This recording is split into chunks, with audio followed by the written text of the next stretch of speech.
What's going on, everybody? So, on this channel, if you're not aware, this is my Joshua Thompson's Rants channel. On this channel, I mostly do about preparedness, and I show you other charts, things you may or may not need to be concerned with. And there's a wide range of things that I may or may not talk about on this channel, and some of those might even involve pew-pews, if you will. I hate having to say that. The main topic today is going to be bounced off from yesterday. So if you're not aware, there's going to be a referendum vote in the Luhansk, Donetsk regions of Ukraine, where essentially the people that are there get to vote to whether they want to be part of Russia or not be. And then if they vote to be part of Russia, then Russia will annex. Now, obviously, there's tons of people in tons of countries around the world saying they're not going to recognize this as being legitimate or any of that. However, Russia's coming out and saying, well, if it's our territory, we can defend it. And I will let you see that for yourself. As it says, Racha.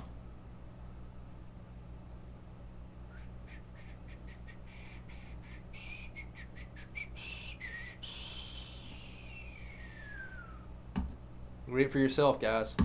So, I've said this on my other channel, but I've tried more and more progressively to keep my other channel as just financial stuff. I'm only talking about the markets. I'm talking about liquidity. I'm talking about how money works. All that stuff's over there. They've said from the beginning exactly what they were going to do.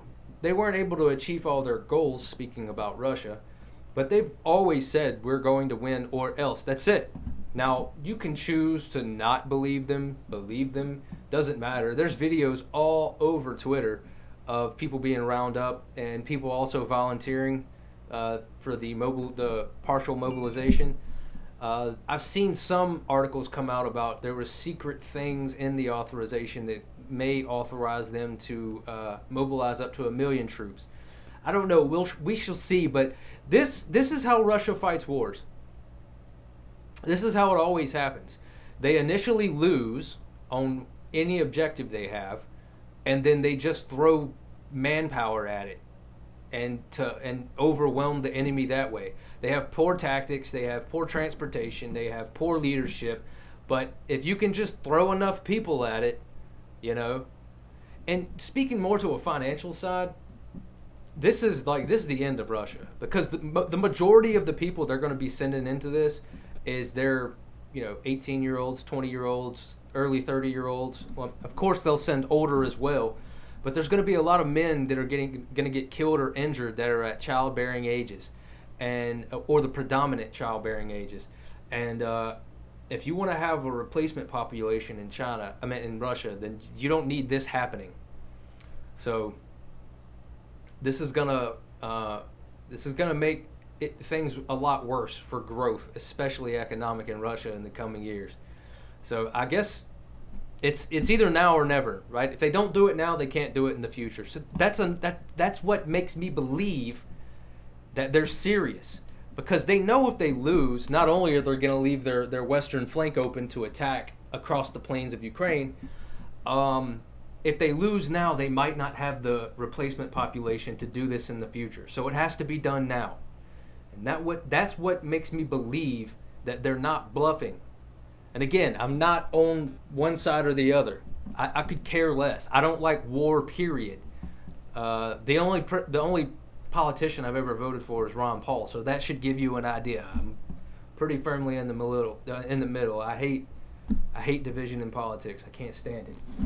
But that's the on that front of the news. Obviously, you should get prepped and prepared. I think someone left a comment, if I remember. Let me see. I'm going to go check my comments for this channel, because I think someone left a comment asking a question about preparedness. Let's see, guys. I know you have previously suggested Patriot Supply. Could you also discuss a suggested list of food and supplies for prepping? Okay, so just a couple of things there real quick. Yes, I always bring up my Patriot Supply. They're not a sponsor. I just buy their food because it's comes in containers. It has a 25-year shelf life, and it's cheap. But again, it's only carbs. There's no meat in any of it. So if you want that stuff, you're going to have to get it from somewhere else. You can always buy 20-pound bags of rice from Walmart. Last time I checked, it was about $11. It might be about 15 now, but if you grab 10 of them for 150, even if it's $200 for 10 bags of rice, that is 30,000 calories, I think. And look, it would suck to have to eat that many, rice that many days in a row, but it's a good tactic. Okay, rice pound for pound has more calories in it than wheat. So just keep that in mind as you're prepping, but also spread out. Have some things in there. If you get palate fatigue, you might be able to grab a cup of pudding or something. Maybe some, I don't know, whatever you like. If you like Spam, this might be the perfect opportunity for you to just eat Spam all the time. But just diversify there. If you don't have a lot of money, buy extra cans of stuff every time you go to the store. If you do have money, and you want things other than My Patriot Supply, you can buy a whole pack of Spam online. Just like they, like the box that it comes in that Walmart puts on their shelf. You can buy a whole pack of tuna like that. So just, keep that in mind. Maybe there's something at the store that's canned that stays good for a long time that you like. Go look for bulk options online and see if the price points are good. Obviously, flashlights, batteries, you're going to need all that stuff. If you can afford it, a solar generator, just in case, the power goes out for a long time and you can't even get the gas out of the pump at a gas station. So, your generator at home is useless unless you have a ton of gasoline sitting on the sidelines, et cetera, et cetera. I'm going to do a video, actually, about some of the things that you need. Obviously, training is a good thing. You need good filters. Epic water filters is the one I use, because it's not as expensive as Berkey, and a lot of people can afford it. It's still kind of expensive. It's about $60, I believe. You can get them on Amazon. And I know they claim they get 90% of the fluoride out of the water, but it's actually closer to about 50, maybe 60%. Of fluoride they remove out of the water. But the main takeaway is they don't put things in the water. If you get like the Amazon filter, the Pure filter, all that stuff garbage you can buy at Walmart, their filters actually add stuff to the water. It actually puts some metals into the water and silver as well. So Epic water filters, that's the one I use. And then let's get to the charts and show you things you may need to be interested in the future. So first off, starting at Windy, I can't show you my other website because they're basically down. It still kind of works, but their servers are being overwhelmed right now. So let's start off with the European model. The European model's got it the potential hurricanes shooting up over here towards Florida. It's going to hit the Fort Lauderdale, Miami area according to the Euro model. Just keep in mind, this is all still in flux now. We're still anywhere from 5 to 8 days out on when this thing may make landfall. The last European model had it going over here, north of Tampa.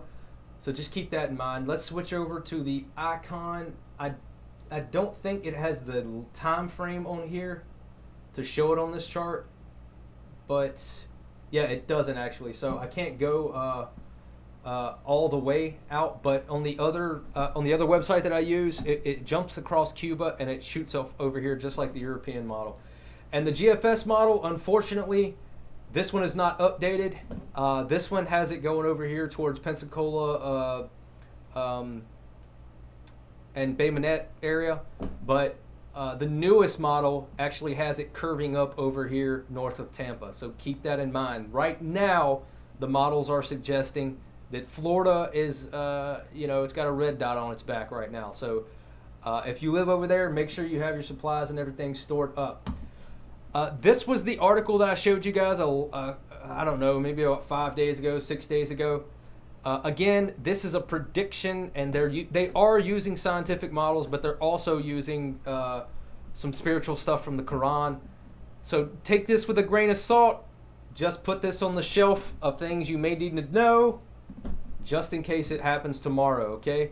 Coronal mass ejection, September 23rd. If you do get a coronal mass ejection, the fastest that it could get here is about 18 hours. So if that does happen, you have time. Let's get an update here on the sun. I'm still seeing a whole lot of the same thing. Let me speed this up a little bit. All right, we still have that one sunspot of concern rolling in, and it's extremely bright. This, I mean, hey, that could be the one, but it's not completely facing Earth yet. You can see on the spiral model there was an ejection headed towards Earth, but we're going to get clipped by it. It's nothing to really worry about. So far, no solar flares detected. Everything looks good. KP index good. So everything looks good right now. Nothing really further to report there. And I'm pretty sure this is updated. But yeah. So Mexico got struck with a ringer here, guys. 6.8 as of today. So prayers for the people down there. I hope that doesn't make any tsunamis, but we're not going to get that data right away. I'll have to look that up later. Maybe I'll put it in a video tomorrow. I don't know. Just keep all this stuff in mind, guys. Get yourself prepared the best you can. Again, I will do a video about the things that I think that you need to have. One of such those is skills, and that's something you can't teach people. You need to learn them now, or you need to download a book or print it out, even better yet, and put it in a 3-ring binder so you have it. How to grow food, right? One of the tricks that we always use for our gardens growing up, instead of having to use fertilizer, we just put raw shrimp holes all over the ground where we were going to plant the garden next year. And if you have a pecan tree or any kind of tree that makes nuts, you can put shrimp holes and crab shells around it, and it is excellent for plant growth. Plants love it.